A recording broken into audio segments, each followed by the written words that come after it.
दिल्ली में हरियाणा के हथनीकुंड बैराज से छोड़े गए पानी की वजह से यमुना उफान पर है।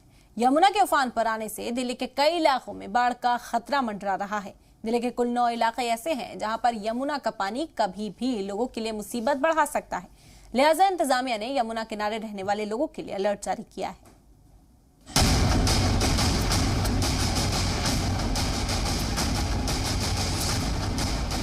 दिल्ली में यमुना फिर से तुगयानी पर है। पहाड़ी इलाकों में लगातार बारिश होने की वजह से यमुना का आबी सतह बढ़ गया है। हरियाणा में हथनीकुंड बैराज पर यमुना खतरे के निशान को पार कर चुकी है, इसलिए 1,87,000 क्यूसेक पानी छोड़ दिया गया है। इसकी वजह से दिल्ली में यमुना खतरे के निशान के पास पहुंच गई है। जुमे की शाम तक दिल्ली में यमुना का आबी सतह 205.18 मीटर था।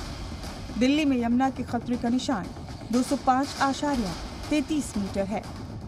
इस वक्त हम पुरानी दिल्ली के लोहा पुल के पास मौजूद हैं, जहां से मैं आपको तस्वीरों के जरिए दिखा दूं कि यहां पर यमुना का जो जलस्तर है वो इस वक्त किस तरीके का है। यहां मौजूद जो रिहायशी लोग हैं उनका ऐसा कहना है कि यहां पर यमुना का जो जलस्तर है वो बीते दिनों 2 फुट ज्यादा बढ़ चुका है। अंदाजा लगाया जा रहा है कि हरियाणा से छोड़ा हुआ पानी शनिवार देर शाम तक दिल्ली तक पहुँच जाएगा।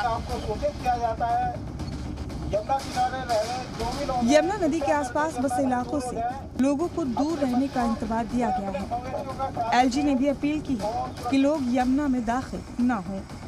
अनुष्का गर्ग, जी मीडिया, दिल्ली।